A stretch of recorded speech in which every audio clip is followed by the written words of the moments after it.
Hey guys, welcome back to Sports Betting Truth, and today we are going to go back to our least favorite website, Reddit, to talk about this post on there about sports betting books.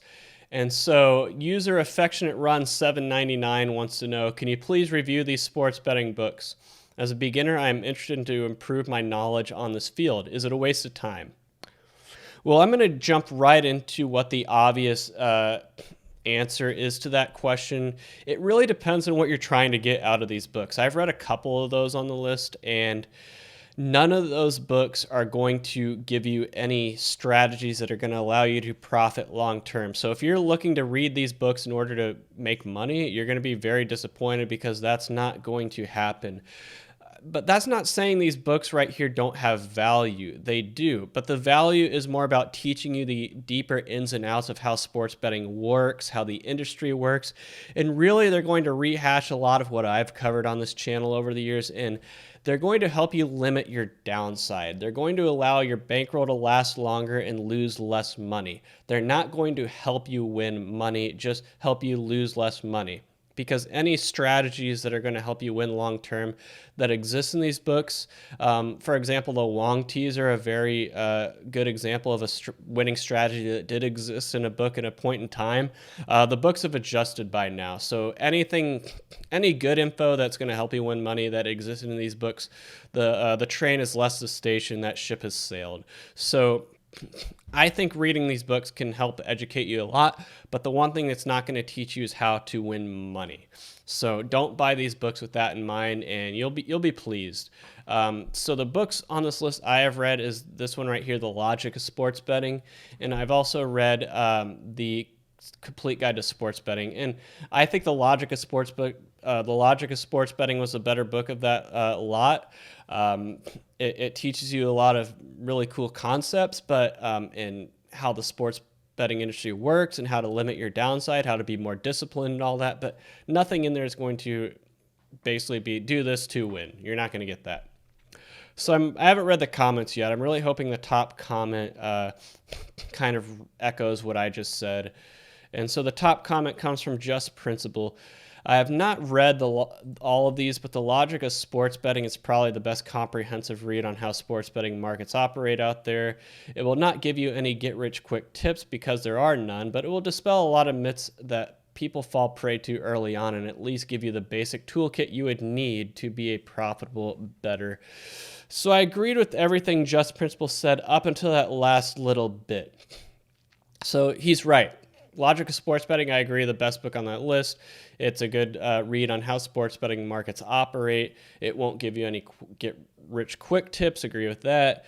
It dispels a lot of myths that people fall prey to. I agree with that. But I disagree that it gives you the basic toolkit you would need to be a profitable bettor. So really, maybe what Just Principle is trying to say there is it could tell you what you need to do, or it can tell you what a person needs to do in order to become a profitable bettor, but it's not going to tell you how to become a profitable bettor. Those are two different things. I can tell you right now what you need to do to become a profitable bettor, and that's create a model or an algorithm or a system that can beat the books long term. That's what you need to do. But I cannot tell you how to do it. And maybe that's what Just Principle is saying. Maybe he's saying that the book does in fact give you a basic toolkit on the things you would need to do to be a profitable bettor, but it's not going to tell you how to do it. Although I've read the book myself and I disagree. What you need to do to be a profitable bettor isn't going to lie in that book. So I see where he's coming from though. So Came the Hero said the heads of sports I talked to about the author of this book said he was too risk averse, and that's a nice way of calling him a coward. Calm the Hero also says, I work as a trading manager that gives lines to many clients and found his book and philosophy to be lacking. This guy is all about liability management, and quite frankly, the public isn't always right like he thinks. Well, that's the thing, though, Came the Hero. I've read the book myself, and yes, it is about liability management, but that's what my channel has been about over the years. That's what I've made videos about. Liability management, limiting your downside, making your bankroll last longer, losing less money over the long run. None of these books are going to help you win over the long run, and that's why you need to be risk averse. because sports betting is a losing proposition. Even if you're someone like me with a massive data science background, you're going to lose money in the long term betting on sports. So if it's a losing proposition, limiting your downside is more important than maximizing your upside. So being risk averse is the way to go if you're betting on sports. And so that's why I agree with the author of this book for being risk averse. It's all about limiting your downside. You're not going to win money doing this. Sharp Sports Betting by Stanford Wong. So that's where the Wong teaser came from. But like I said, that ship has sailed.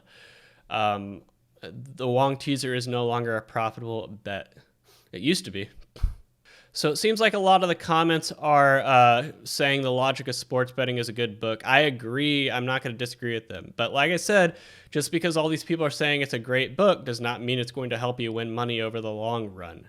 Unlucky Rays 2141. Is there a book which gives insights from a sportsbook perspective, like which type of bets hurt them the most, which sports they hate bettors betting on?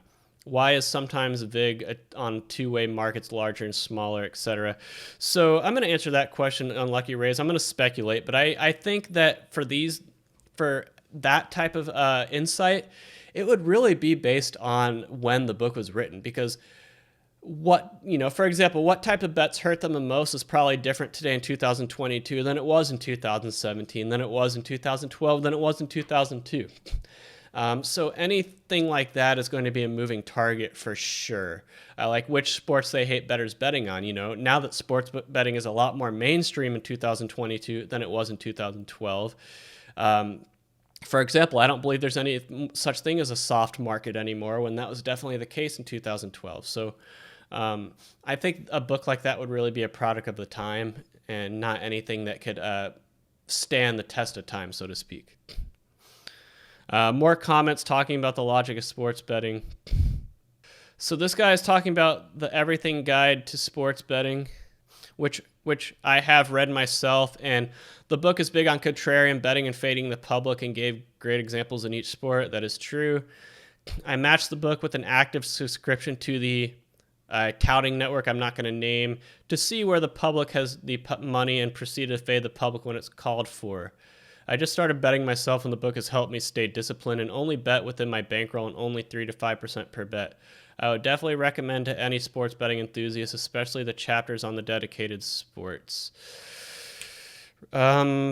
Crystal Ship 67, congratulations on your early success using the contrarian and fading the public strategies, but I'm just going to say this right now, it's not sustainable long term. Please watch my videos on fading the public for more information. It's not a long-term winning strategy. I will say this, though, without having to actually watch my video on fading the public, it is a strategy that will win more than 50%, but it's not going to win 52.4%. Sports fun for all. Bet only 1 2-team parlay a day. If you can't profit by 7 days, then you're not meant to be a professional sports bettor and just bet for fun. That might be some of the worst advice I've ever seen in my life. Giloni says, when it comes to improving knowledge, you can also benefit from podcasts and shows. Most of them aren't really saying groundbreaking stuff, but it'll help with the basics, and it's always helpful to hear multiple opinions. There's a reason I'm trying not to laugh. I frequently enjoy watching, here it comes, The Daily Wager. If you want to get the worst advice possible, watch The Daily Wager. 99% of sports betting shows and podcasts are trash, guys. I haven't read any books, but I'm a firm believer in knowing the sport you watch being utterly important. Then from here, being able to interpret lines using your sport expertise. I say this with the impressions of working together with odds makers. The way I see it, odds makers are your friend trying to give you their best prediction of the outcome of a game. Using your own sports knowledge, it's your job to decide if you agree with that line or not. Some more bad advice. A lot of people think that because they watch a sport a lot, that they're smart, and they know they're smart enough to... No. Watching a sport might be the worst way to gain expertise when it comes to betting.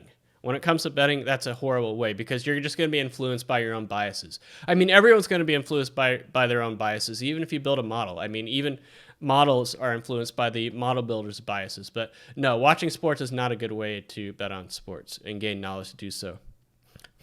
All right. Well, that's really the comment section there. But overall, the main takeaway is that, like I said, these books are going to help you limit your downside. They're going to help you be more disciplined.